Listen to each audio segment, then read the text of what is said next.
యేసుక్రీస్తు పరిశుద్ధ నామమున అందరికీ శుభములు. లిటిల్ ఫౌండేషన్స్ ఎల్జీఎం చర్చ్ వారు సమర్పిస్తున్న ఈ మా కార్యక్రమమును ప్రతి మంగళవారం ఉదయం 6:30 గంటలకు ఇదే సమయం నాకు తప్పక వీక్షించి దైవాశీస్సులు పొందగలరని ప్రేమతో ఆహ్వానిస్తున్నాం.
వింతకు ప్రేమ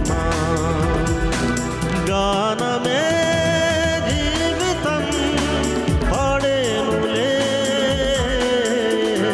యేసు ప్రేమ వింతకు ప్రేమ యేసు ప్రేమ వింతకు ప్రేమ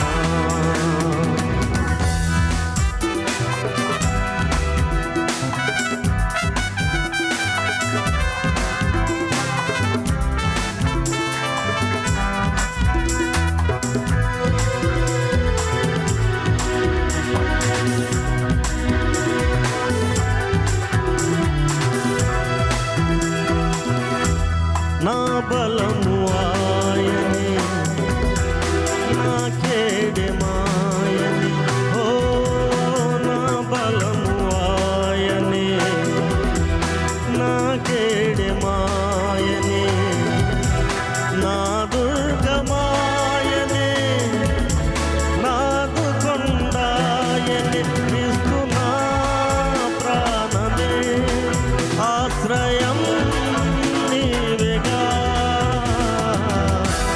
యేసు ప్రేమ వింతకు ప్రేమ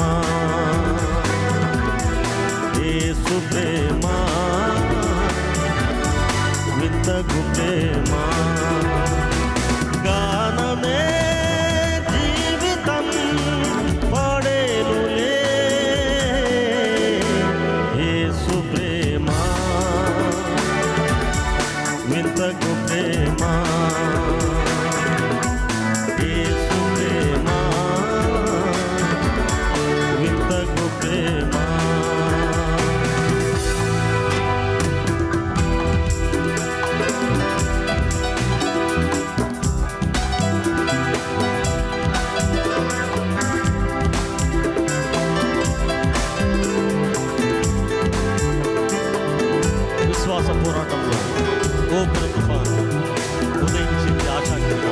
చప్పట్లని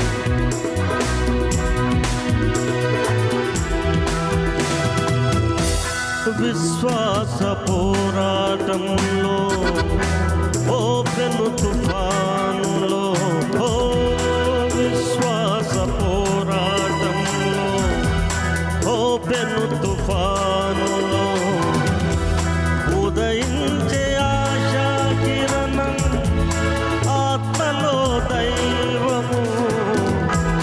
విశ్వాస పోరాటంలో ఓ పెను తుఫానులో ఉదయించే ఆశా కిరణం ఆత్మలో దైవము. నీవే నా విజయమా, దీనులా శరణమా. యేసు ప్రేమా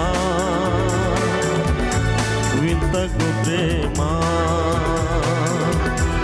యేసు ప్రేమా వింతకు ప్రేమా. ఓ గానమే జీవితం పాడేనులే, యేసు ప్రేమా వింతకు ప్రేమా, యేసు ప్రేమా వింతకు ప్రేమా.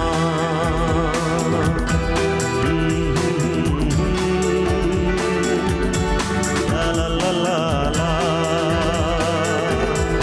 ఓ హో హో హో. లా లా లా లా లా.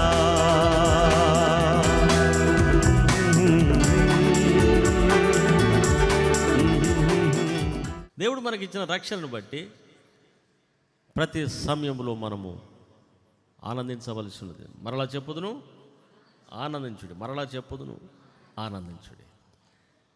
దాటిపోతున్నాం, 2022 కూడా దాటిపోతున్నాం, 23లోకి వస్తున్నాం. రానున్న సంవత్సరంలో కూడా దేవుని యొక్క దీవెన, దేవుని ఆశీర్వాదం సమృద్ధిగా మనపై కుమ్మరిస్తాడు. అని నమ్మదగిన దేవుడు, ద ఫెయిత్ఫుల్ గాడ్. ఆయన విడిచిపెట్టేవాడు కాదు, తన మాటను నెరవేర్చేవాడై ఉన్నాడు, తన వాగ్దానం నెరవేర్చేవాడై ఉన్నాడు తన బిడ్డల పట్ల. కనుక ప్రతి సంవత్సరమును తన బిడ్డల్ని కాపాడుకునే శక్తి ఆయనకుంది. యేసుక్రీస్తునికే మహిమ. ప్రతి సంవత్సరము దుష్టునికి అందకుండా తన పిల్లల్ని కాపాడే శక్తి ఆయనకుంది. చీకటి వారిని ఆవరించకుండా తన బిడ్డలను కాపాడుకునే కృప శక్తి గలవాడై ఉన్నాడు మన దేవుడు. వేల్పులలో నీ వంటి వాడు ఎవడు? ఎవరిని ఆరాధించాలి, ఎవరిని మొక్కాలి, ఎవరిని మహిమపరచాలి? నీకంటే ఘనుడేడి, నీకంటే దేవుడేడి, నీకంటే దైవమేది, నీకంటే పరిశుద్ధుడేడి, నీకంటే ప్రేమ గలవాడేడి అని అడుగుతున్నాడు మోషే అనే గొప్ప ప్రవక్త. ఎంత గొప్ప దేవుడు దొరికాడండి మనకి. యేసుక్రీస్తునికే మహిమ కలుగుగా. ఎంత గొప్ప దైవమును మనం ఆరాధిస్తున్నాం, ఎంత గొప్ప తండ్రిని మనం పూజిస్తున్నాం. ఆయనను ఎరుగుటయే ఏంటి? నిత్య జీవము. ఆయనను తెలుసుకొనుటయే నిత్య జీవం. ఆయనను తెలుసుకొనుటయే నిత్య జీవం. ఎంతమంది తెలుసుకున్నారు ఆయనను? దేవునికి మహిమ కలుగును గాక. యేసు క్రీస్తును తెలుసుకొనుటయే నిత్య జీవం. మనకు నిత్య జీవము లభించింది, మనకు నిత్య జీవము దొరికింది. మనం నిత్య జీవమునకు వారసులమై ఉన్నాం. ఇక్కడ మరణిస్తే అక్కడ కళ్ళు తెరుస్తాం. మరణము లేదు. ఆయన విశ్వాసం ఉంచిన వారికి మరణము లేదు. వారు మరణమును దాటి ఉన్నారు. యేసుక్రీస్తునికే మహిమ. వారంతా మరణమును దాటిపోయారు, నిత్య జీవమును పొంది ఉన్నారు. మనమంతా నిత్య జీవమునకు వారసులమై ఉన్నాం. ఏంటి నిత్య జీవం అంటే? నిత్య జీవం అంటే ఏంటి? చాలామందికి నిత్య జీవం అంటే కూడా తెలియదు. ఏంటో అదొక అదేది ఏమనుకుంటున్నారు నిత్య జీవం అంటే ఏంటి? మరి నిత్య జీవం అంటే ఏంటి? పరలోకం. సరే, నిత్య జీవం అంటే ఏంటంటే సావు లేని జీవితం, మరణము లేని జీవితం, ఎల్లప్పుడూ జీవించే జీవితం. ఎవరికైనా ఉందా ఈ లోకంలో? ఎల్లప్పుడూ జీవిస్తారా? కొద్ది కాలం తర్వాత మరణిస్తారు. కానీ క్రీస్తునందు విమోచన పొందిన వారంతా ఎల్లప్పుడూ జీవిస్తూనే ఉంటారు, జీవిస్తూనే ఉంటారు, యుగ యుగములు జీవిస్తావు. నీ సంవత్సరములకి అంతము లేదు. కొద్ది కాలం తర్వాత మనం చనిపోతాం అని లోకం అంటుంది. కానీ దేవుని బిడ్డలు మరణమును దాటిపోయారు. వారు మరణ దూత వారిని దాటిపోయింది. యేసుక్రీస్తునికే మహిమ కలుగును. ఇప్పుడు కాదు, మోషే కాలంలోనే దాటిపోయింది. మరణదూత మన గృహములను, మన జీవితములను దాటిపోయింది. మన కుటుంబములను మరణదూత దాటిపోయింది. రక్షణ పొందిన వారు, గొర్రెపిల్ల రక్తంలో కడగబడిన ప్రతివాడు మరణదూతను గెలిచాడు, మరణదూతను ఓడించాడు, మరణమును ఓడించాడు. యేసుక్రీస్తు రక్తంలో కడగబడిన ప్రతి వ్యక్తి మరణమును దాటిపోయాను. ఇదే నిత్య జీవం. ఇదిగో నేను మీకు నిత్య జీవమును తీసుకొని వచ్చాను అన్నాడు. కాబట్టి నిత్య జీవమునకు వారసులు అయి ఉన్నారు మీరు. దేనికి వారసులై ఉన్నారు? నిత్య జీవమునకు వారసులై ఉన్నారు. కనుకనే సంతోషించండి, కనుకనే ఆనందించండి. మరలా చెప్పుదును, ఆనందించండి. మరలా చెప్పుదును, ఆనందించండి. నిత్య జీవన సంగతి సరే, కానీ ముందు పైసలు కావాలి నాకు. అప్పులు చంపుతున్నారు నన్ను. ఒకటే గొడవ. నిత్య జీవన సంగతి అది ఉన్నదో లేదో తర్వాత సంగతి. కానీ ఇప్పుడు బ్రతికేది ఎట్లా మరి? ఇప్పుడు జీవించేది ఎట్లా అని కొంతమంది అనుకుంటున్నారు. సైతానికి గుసగుసలాడుతున్నాడు కొందరి జీవితాలలో. పాస్టర్లు చెప్పేదంత అబద్ధాలండి. ఇట్లా ఎట్లా చెప్తారు వాళ్ళు? లేనిపోని మాటలన్నీ ప్రజలకు చెప్పి వాళ్ళు మోసం చేస్తారు. దొంగ మాటలు చెప్పి ప్రజల్ని మోసము చేస్తున్నారని కొందరు అనుకుంటున్నారు. వాళ్ళకి అది అట్లా అర్థమైంది. సిలువను కూర్చిన వార్త నశించిపోతున్న వారికి,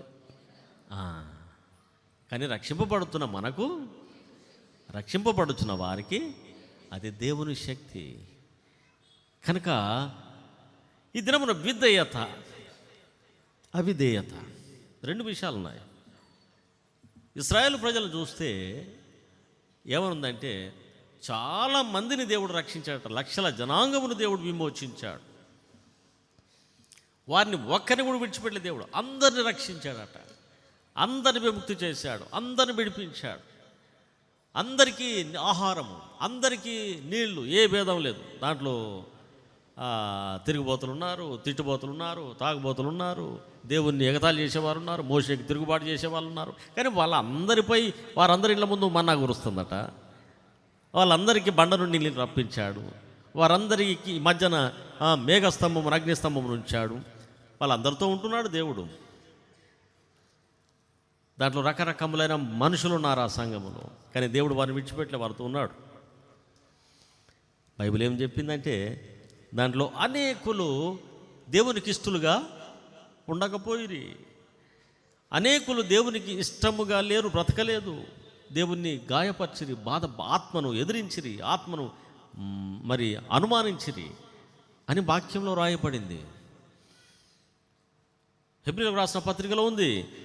వారిలో అనేకులు, వారంతా ఏం చేశారట? వారు దేవునికి అవిధేయులు. దేవుని యొక్క వాక్యమును లేక దేవుని యొక్క స్వరమును వారు విని ఏం చేశారు? చదువుదాం అది. హెబ్రీయులకు రాసిన పత్రిక, హెబ్రీయులకు రాసిన పత్రిక 3వ అధ్యాయం చదవండి, 16వ వచనం నుంచి. విని కోపము పుట్టించిన వారెవరు? మోషే చేత నడిపింపబడి ఐగుప్తులో నుండి బయలుదేరి వచ్చిన వారందరే కదా. విని విని విని ఏం విన్నారు వాళ్ళు? ఏం విన్నారు? విని కోపము పుట్టించిరి. ఎవరికి కోపం పుట్టించారు? దేవునికి కోపమును పుట్టించినారు. దేవుడు కోపగిస్తాడా? మీకు తెలుసా అండి? దేవునికి కోపం వస్తుందా? ఏమో, మేము ఎప్పుడు చూడలేదు. మరి భర్తల కోపం వస్తుంది, భార్యల కోపం వస్తుంది, పిల్లల కోపం వస్తుంది, పెద్దవాళ్ళ కోపం వస్తుంది, ఇంటి పక్కన కోపం వస్తుంది, ఇంటి ముందర కోపం వస్తుంది, అత్తల కోపం వస్తుంది, మామల కోపం వస్తుంది. ఇది తెలుసు మనకి. కానీ దేవునికి కోపం వస్తుంది కదా మనకు తెలుసా? బైబిల్ చెప్తుంది, ఆయన ప్రతిదినము కోపపడువాడు. ఏంటట?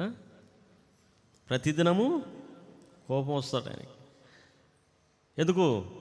మన పిచ్చి చేష్టలను చూసి, మన పిచ్చి మాటలను చూసి, మన అవిశ్వాస సంబంధమైన పనులు చూసి ఆయనకు కోపం వస్తుంటుంది. ఊరికే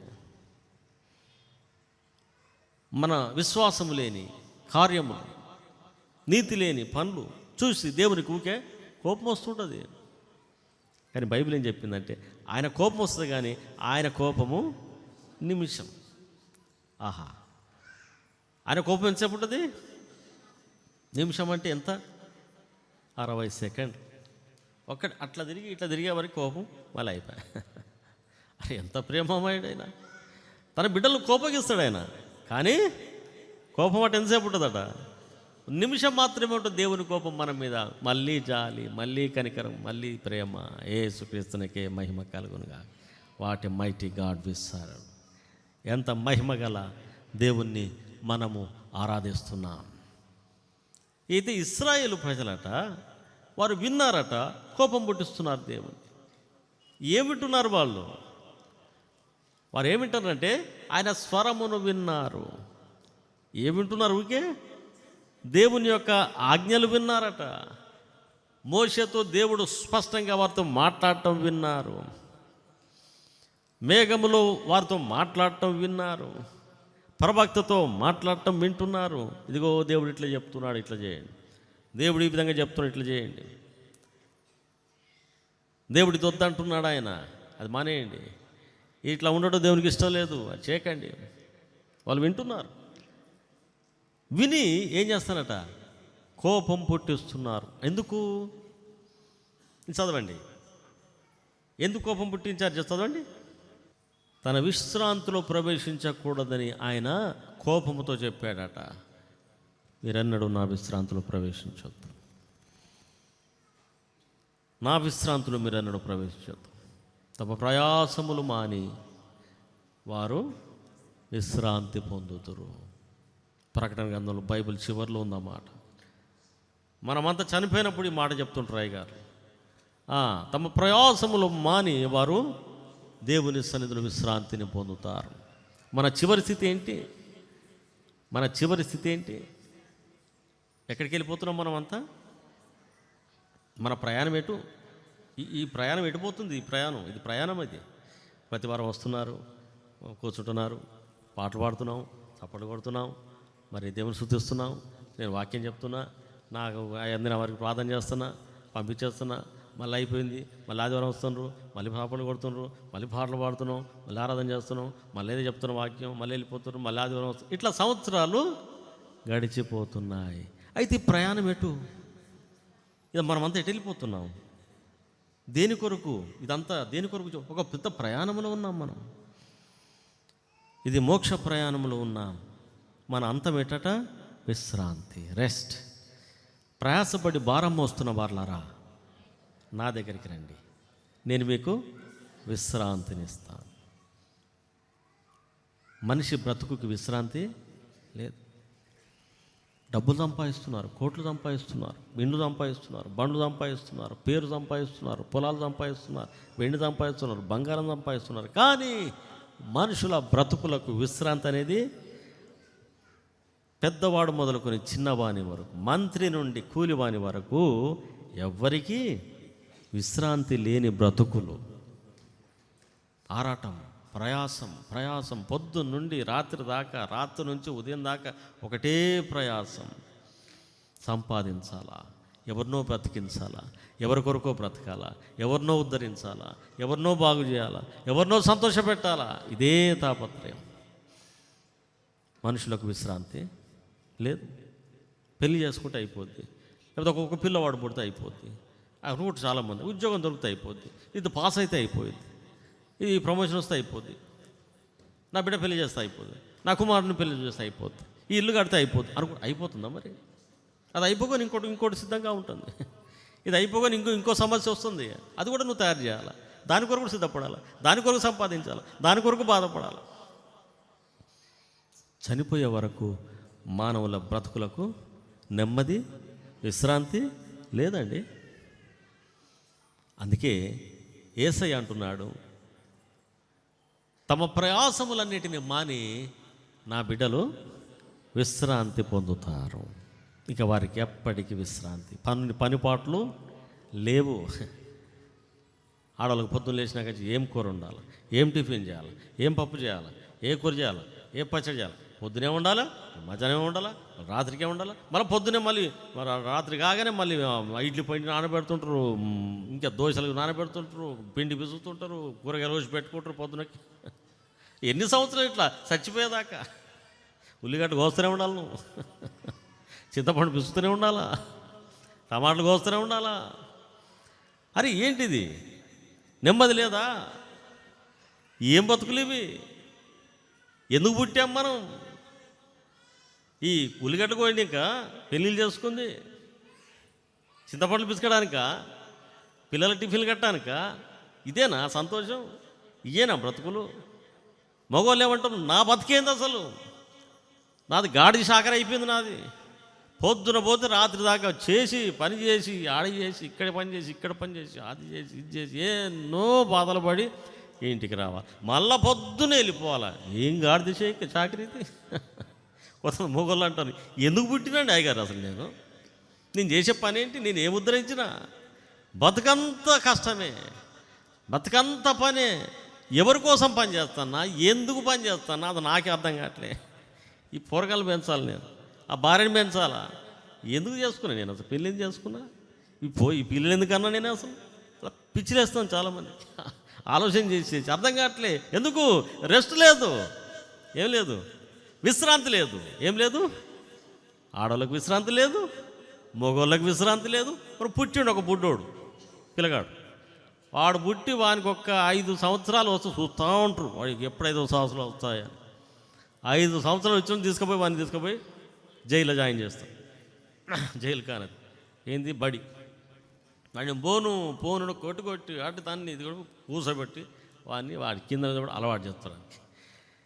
ఇక వాడి పెద్ద సంచనక అది చిన్నప్పటి నుంచి మోసి బస్సులో వస్తా అంటే పిల్లలు చాలామంది ఇట్లా పడుకుంటారు. 5 అవుతుంది, 5, 6 నేనేటో పోయేస్తానా. బస్సులో చిన్న పిల్లలంతా డ్రెస్సులు వేసుకొని పుస్తకాలు పట్టుకొని నిద్రలే వాళ్ళకి పాపం. చిన్నపిల్లలే తిరిగి పడుకుంటారు. చిన్నప్పటి నుంచే మూత బరువు కదా, మళ్ళీ అక్కడ టెన్షను, సార్ టీచర్ కొడతాడు, అది హోంవర్క్ చేయాలా. చిన్నప్పటి నుంచే ప్రయాసం మొదలైపోయింది. అందుకే యేసయ్య అన్నాడు ఉట్టిగానే, బిడ్డలారా మీకు విశ్రాంతినిస్తాను, ప్రయాసపడి భారం మోస్తున్న వార్లారా మీకు విశ్రాంతి. కానీ ఎవరికి విశ్రాంతి? ఇక్కడ ఒక మాట అంటున్నాడు, వాళ్ళకి విశ్రాంతియా నేను. విని కోపం పుట్టించిన వారికి విశ్రాంతి లేదు, వారికి నెమ్మది లేదు. బైబిల్ సెలవిచ్చింది, అగ్నిగుండం అంటే ఏంటిది? నెమ్మది లేని స్థలం అటది. ఏంటిది? ఎప్పటికీ చికాకు, దాహం, ఏడుపులు, పిడబొబ్బలు, అంత కలవరం, చీకటి. అలాంటి స్థలమే నరకం. నీకు లోకంలో నరకాన్ని మనం చూస్తున్నావు, చనిపోయిన తర్వాత అసలైన నరకానికి ఇంకెళ్ళిపోతావు. నీకు నెమ్మది ఉండదు. దేవునికి కోపం పుట్టించిన వారికి నెమ్మది, విశ్రాంతి ఇక్కడ ఉండదు, చనిపోయిన తర్వాత కూడా ఉండదు. పాపం చాలామంది పెద్ద వాళ్ళు, సినిమా రచయితలు, గాయకులు, నేను నెమ్మది కలిగిన స్థలానికి వెళ్ళిపోతా, ఆకాశం పైకి వెళ్ళిపోతా, అక్కడ నేను విహరిస్తా, పూల తోటలో విహరిస్తాను, పాటలు పాడుకుంటా. వాళ్ళకి తెలియదు రక్షణ ఉందని. అక్కడికి ఎవరు రానిస్తాడు నిన్ను? అక్కడికి ఎవరు తీసుకుపోవాలి నిన్ను? కరెక్టే ఉన్నది, పూల తోటలు ఉన్నాయి, ఆకాశం పైన విశాలం ఉంది, అంత బాగానే ఉంది. కానీ నేను తీసుకుపోయేది ఎవరు? మరి నేను రానిచ్చేది ఎవరు? ఆకాశములకు అందని వాడు ఒక ఆయన ఉన్నాడు. ఇప్పుడే పాడినాం మన పాట. ఆకాశమైన సింహాసనం, పరలోకం నుంచి దిగి వచ్చినవాడు ఆయనే, పరలోకం ఎక్కిపోయిన వాడు కూడా ఆయనే. భూమి మీద పరలోకం మీద ఆయనకు సర్వాధికారము ఇవ్వబడి ఉన్నది. నేనే మార్గమును, నేనే సత్యమును, నేనే జీవమును, నా ద్వారా తప్ప ఎవడు పరలోకమునకు రాలేడు. ఆయనే దారి, ద్వారం ఆయనే. ఆయన లేకుండా ఎవడు పరలోకంలో ప్రవేశించడానికి అసలు ద్వారమే ఆయన. గుడికి ద్వారం ఉంది, ఆ ద్వారం లేకుండా ఎట్టకెళ్ళి వస్తాను. పరలోకానికి ద్వారమే యేసు. యేసుక్రీస్తు లేకుండా పరలోకం ఎవరు పోవడానికి వీలు లేదు. కనుక విశ్రాంతికి దాత, విశ్రాంతినిచ్చేవాడు ఆయనే. నువ్వు ఎలా పోతావయ్యా ఆకాశం పైకి? ఆ విశ్రాంతి కలిగిన చోటకు నువ్వు ఎట్లా పోతావు? ఈ ప్రజలతో ఆయన అంటున్నాడు, వారు విని కోపము పుట్టించిరి, నా మనసును గాయపరిచిరి, నన్ను బాధపరిచిరి. అందుకే వీరెన్నడూ నా విశ్రాంతిలో ప్రవేశించకూడదని నేను ప్రమాణము చేసి తిని.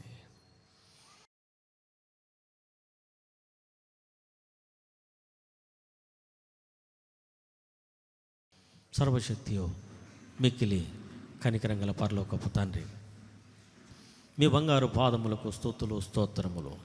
నువ్వు నమ్మదగిన దేవుడవు, మాపై ఆశీర్వాదపు జలులు కురిపించేవాడు. దీవించుటకే మమ్మల్ని ఎన్నుకున్నావు, ఆశీర్వదించుటకే మమ్మల్ని పిలిచావు.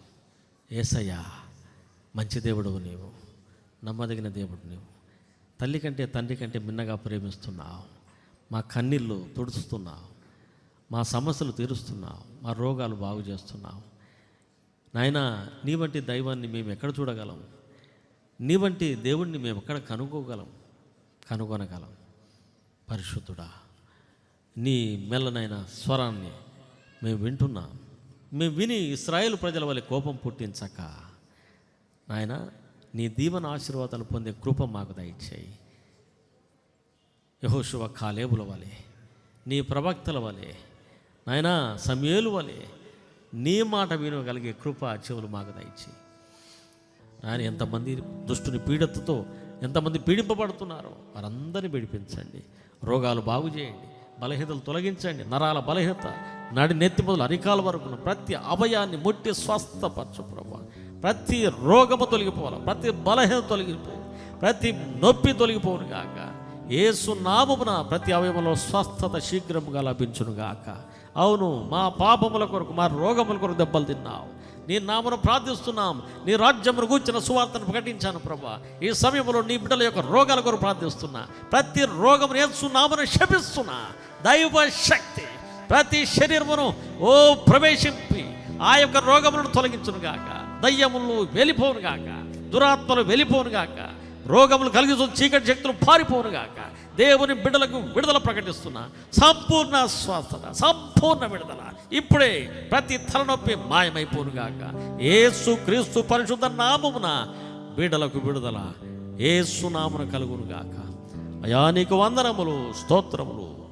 నీవు స్వస్థపరచువాడవు, నీవు విడిపించువాడవు, నువ్వు బాగు చేయువాడవు. నీ కొరకు ఎదురు చూస్తున్నావు. నీ రాకకై మమ్మనందరినీ ఆయత్తపరచుము. ఘనత నీకు చెల్లిస్తున్నాం, మహిమ నీకు చెల్లిస్తున్నాం ప్రభా. ఈ వాక్యం ముందు నిలిచుండే కృప మా అందరికీ దయచేయము. యేసుక్రీస్తు నామమున వేడుకొంచున్నాను పరమ తండ్రి. ఆమేన్, ఆమేన్.